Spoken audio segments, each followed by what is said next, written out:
सुबह के बज रहे 6 और हम हैं खलघाट पे। खलघाट में रुके हैं। खलघाट का ये आश्रम है, देखिए यहाँ पे रुके हैं। अभी उठे हैं, अभी हम चलते हैं स्नान करने नर्मदा जी पे। यहाँ पे बहुत सुंदर घाट है, देखिए सूर्योदय होने ही वाला है, तो वो नज़ारा देखने के लिए स्नान करने के लिए चलते हैं नीचे। अब उठाते यहाँ से सामान थोड़ा सा, मतलब सारा नहीं, जो जो स्नान के लिए लगेगा वो। देखिए ये सब कुकुड़ गए हैं ठंडी से बेचारे।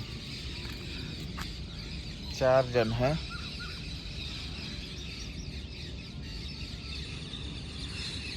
अरे यहाँ पे खलघाट,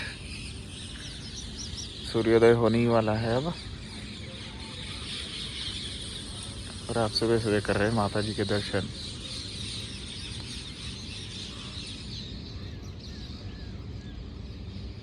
पक्षी कर रहे किलबिल एकदम।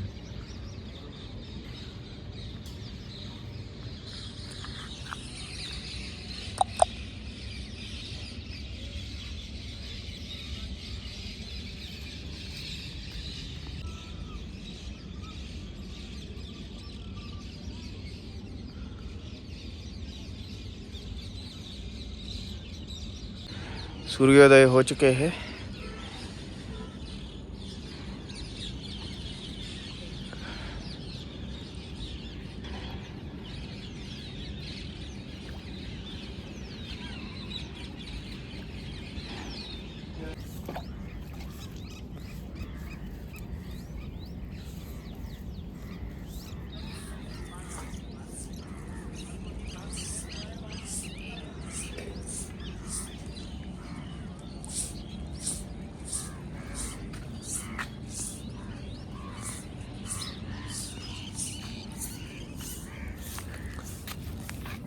चलिए अपन मछलियों को खाना खिलाते हैं।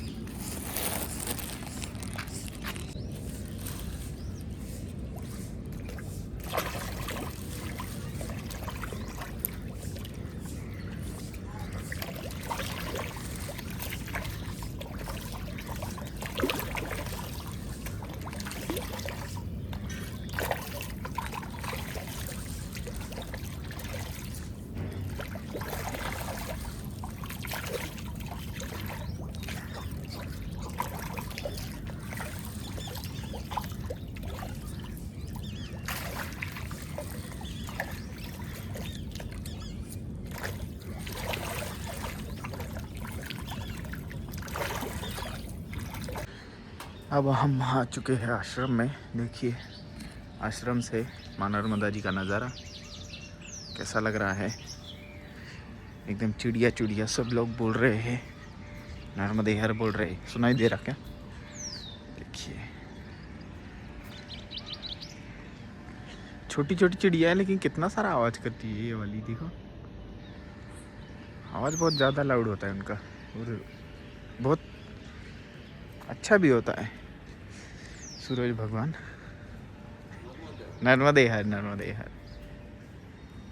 दोस्तों हम आ चुके हैं कपिलेश्वर महादेव तीर्थ। कपिलेश्वर महादेव तीर्थ चामुंडा माता मंदिर के ठीक नीचे है। चलिए ये देखिए यहीं पे है कपिलेश्वर तीर्थ, जलमग्न है, और ये ऊपर चामुंडा माता मंदिर। यहाँ से आपको आना पड़ेगा, खलघाट पे नहीं है, खलघाट से थोड़ा सा आगे है चामुंडा माता मंदिर के ठीक नीचे कपिलेश्वर तीर्थ। तो यहाँ पे क्या हुआ था आपको कहानी बताते हैं। दोस्तों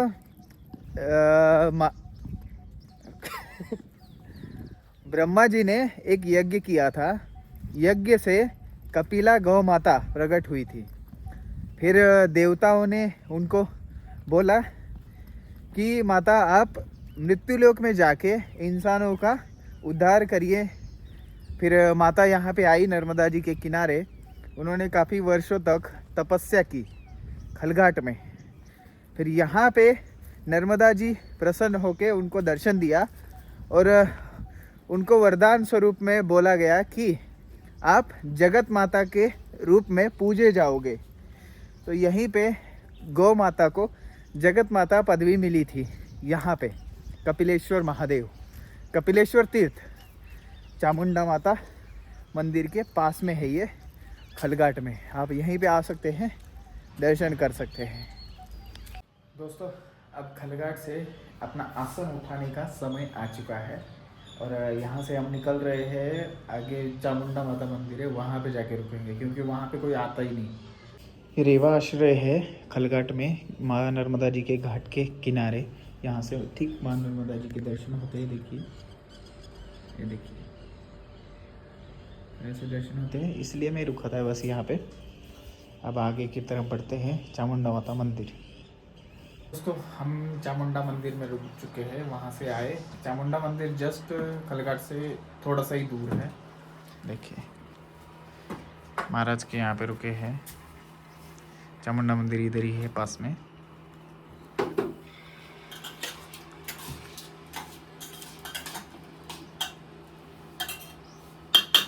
यहाँ पे रहने वाले पुजारी बाबा है, उन्होंने हमें चाय बना के दी। उसके बाद हम थोड़ा सा आराम करेंगे, फिर अपना अपना ध्यान वगैरह करेंगे। फिर उसके बाद मैया का सुंदर, देखिए सुंदर नज़ारे का आनंद लेंगे। देखिए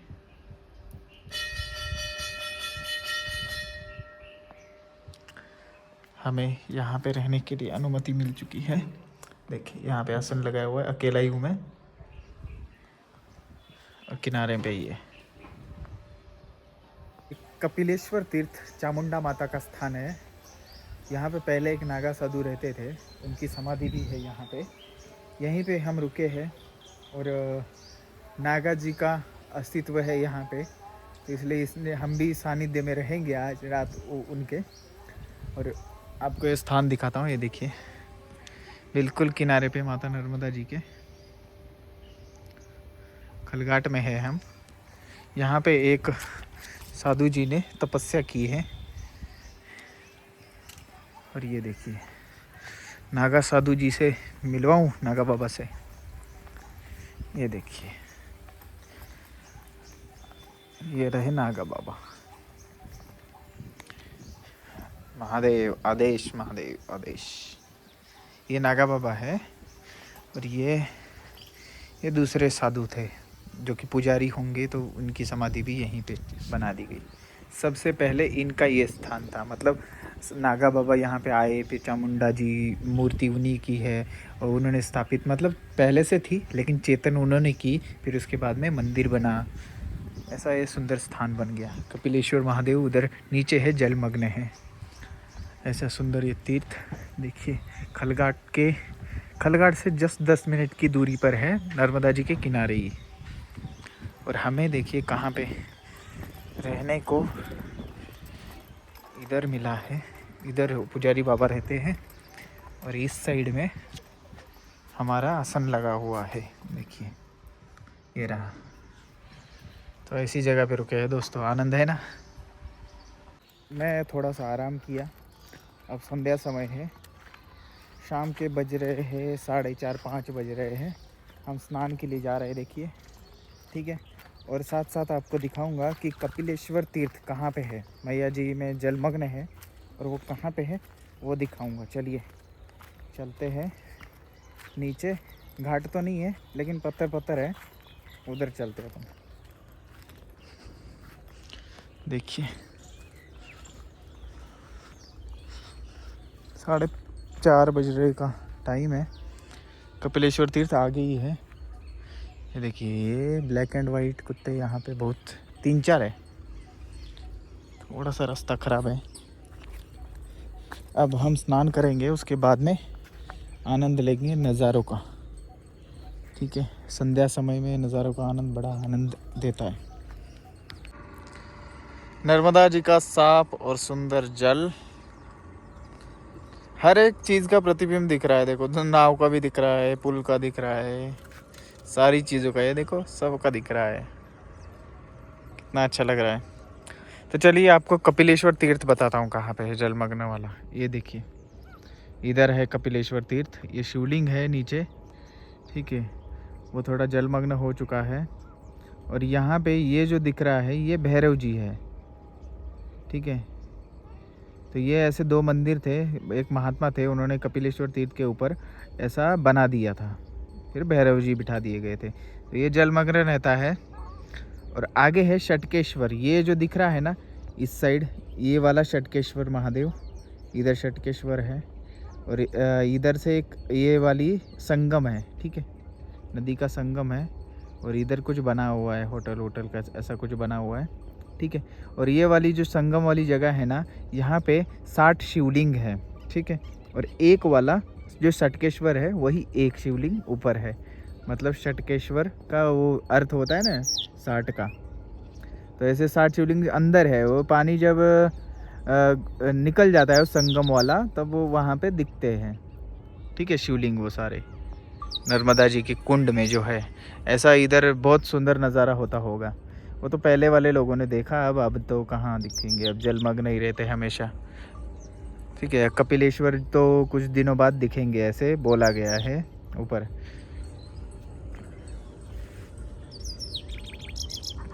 देखिए कितना तेज़ आवाज़ कर रही है ये वाली, आ रहा आवाज़ यही बोल रही है वो। देखिए कितना आनंद आता है इधर बैठ के। आप महसूस कर सकते हो, घर में बैठे बैठे महसूस कर सकते हो। यहाँ पे एकदम पास में नर्मदा जी है और यहाँ देखते रहने का मन करता है। अब मैं थोड़ी देर बाद स्नान करता हूँ। दोस्तों देखिए, माँ नर्मदा जी और सूरज भगवान के दोनों के दर्शन करिए। और शाम हो चुकी है लगभग, सूरज भगवान अभी चले अपने घर, फिर सुबह आएंगे। बहुत सुंदर नज़ारा, और रंग ऐसा बिखेरते हैं दोनों मिलके कि क्या ही बताए, इतना सुंदर लग रहा है। ये देखिए पक्षी जा रहे हैं कैसे, कितने सुंदर लगते हैं। ऐसे बहुत सारे ग्रुप्स आते हैं, अच्छा लगता है। चलिए हम भी चलते हैं, स्नान हो चुका है और आगे बढ़ते हैं। और हाँ, आपको कपिलेश्वर तीर्थ का महत्व बताता हूँ। हुआ ये था, इस जगह पे हुआ ये था कि एक बार ब्रह्मा जी ने स्वर्ग में ही हवन किया था, यज्ञ किया था। यज्ञ में से कपिला जी आ गए। फिर कपिला जी आने के बाद में देवों ने बोला कि माता आप जाके मृत्यु लोक में लोगों का उद्धार करिए। तो उद्धार करने के लिए माता जी आए, नर्मदा किनारे आए। नर्मदा किनारे यहाँ पे उन्होंने यहीं पे तपस्या की बहुत सालों तक। यहीं पे तपस्या की उन्होंने बहुत सालों तक। यहीं पे शिव जी प्रसन्न हुए, नर्मदा जी प्रसन्न हुए। नर्मदा जी प्रसन्न होने के बाद में नर्मदा जी ने बोला कि आप जगत माता कहलाओगी कपिला जी को, कपिला गाय गऊ को, ठीक है, जगत माता कहलाओगी। जगत माता की पदवी यहाँ पे मिली उनको, ठीक है। तो ये ऐसा पावन स्थल कपिलेश्वर, ठीक है, कपिला तीर्थ भी बोला जाता है, कपिल तीर्थ भी बोला जाता है, कणकण तीर्थ भी बोला जाता है, ठीक है। ऐसा सुंदर, ये दक्षिण तट पे है। ये वाला है षटकेश्वर महादेव, षटकेश्वर तीर्थ, ये कुंड है, यहाँ पे संगम है। यहाँ पे भी षटकेश्वर के शिवलिंग है बहुत सारे, ठीक है।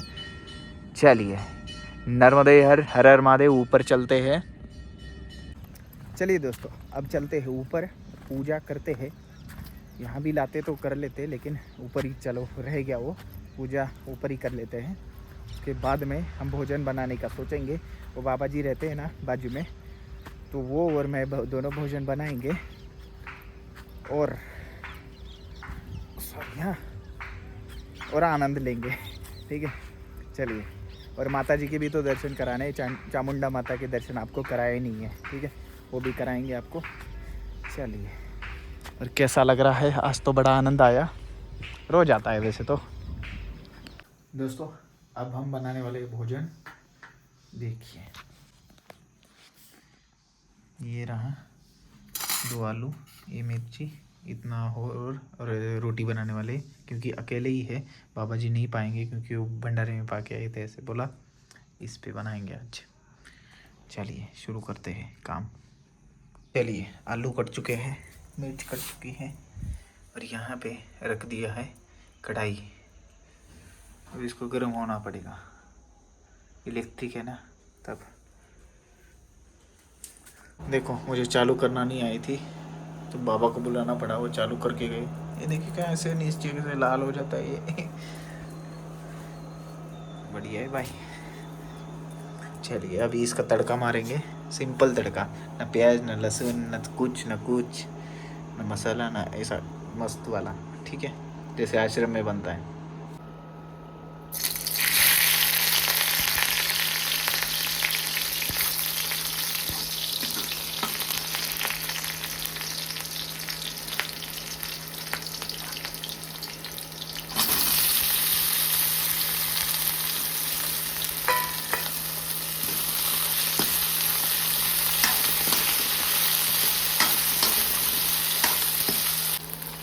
हल्दी डाल देनी है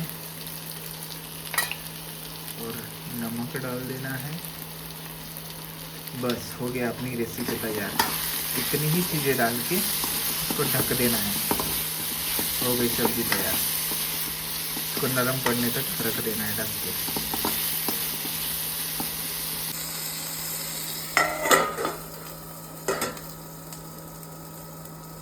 आटा गूंथ चुके हैं, अब तवा भी गर्म हो रहा है। चलिए अब आगे की तैयारी।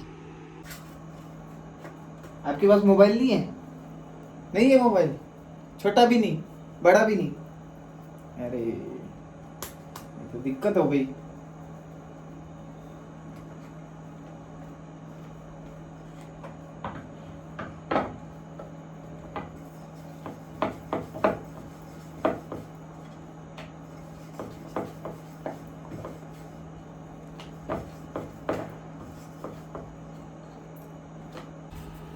ये देखिए, हीटर में थोड़ा सा रोटी पकती नहीं है, ऐसे ही बनानी पड़ती है, लेकिन बन गई है सही से। हम ऐसे पका देते हैं इसको।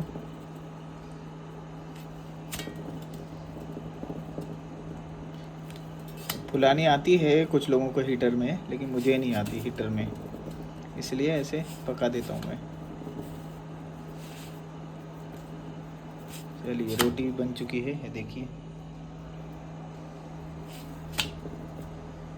दोस्तों अपन ने जो पहली रोटी बनाई थी ये इस बच्चे को देंगे। ये लो ये लो ये लो, ये तो भाग रहा है। ये लो। चलिए माता को पहुंच चुकी है वो रोटी, भोग लग चुका है। चलो बाय। बहुत आनंद आया यहाँ पे, और खुद से भोजन बनाया है, इसका और आनंद है। एक ऐसी परिक्रमा होनी चाहिए हमारी, खुद से ही भोजन बनाने को मिले। ठीक है, दोपहर और शाम को भी कोई दिक्कत नहीं है। ठीक है, चलिए प्रसाद भोग लग चुका है। उधर भी लग गया था बच्चे को भी, और अपने इधर भी लगा दिया है वो माता जी को। तो अब पाते हैं भोजन। देखिए आज का भोजन प्योर सात्विक, मसाला नहीं है, प्याज लहसुन कुछ भी नहीं है। जैसी बनानी है आपको रेसिपी बना दी है, मैं सारी सब्जियां ऐसे ही बनाता हूँ। ठीक है, चलिए नर्मदे हर हर हर महादेव। धन्यवाद माँ, आज हमको प्रसाद दिया आपने। ठीक है।